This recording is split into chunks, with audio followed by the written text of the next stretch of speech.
One of the questions I quite often get asked is how to do lighting in small confined spaces. We're obviously not restricted here at the Photographer Academy studio, but what I've done is I've created a small workspace that we can shoot a butterfly style lighting setup, but in an unconventional way. This is a spin on butterfly lighting, where generally the light comes from above and it's in front of the model to keep the catch lights and the little shadow under the nose.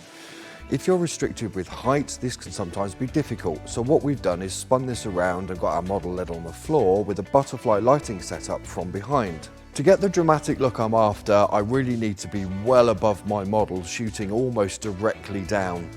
Be careful that the head angle doesn't lose my catch lights and my shadows, so it's up to you to direct the model entirely where she needs to be. The results are going to look very similar to butterfly, but we can also get the opportunity to be a bit more wild with the hair by spreading the hair out, and the light falling across the model's face is almost a feathered style look, but it gives the shadows and the details that we need. The setup we're using today is an Elinchrom ELC 500 TTL head along with a Phottix Raja 105cm softbox.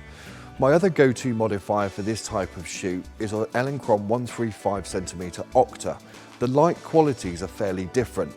I like the diffused softness of the 135 Octa from Elinchrom, but the Phottix Raja gives me a more specular light. It's very slightly less diffused and it makes everything look a lot sharper in the image. Although we're using a one light setup, I've put black flags either side of my subject. This controls my light and almost acts as a subtractive fill. It's going to suck away any light that's wasted from either side to stop any external influences coming into my image, giving me full control over my lighting pattern. I hope you found this video informative. For more information on the ELC 500 TTL, please visit elinchrom.com, for the Raja softbox, phottix.com, or your local dealer.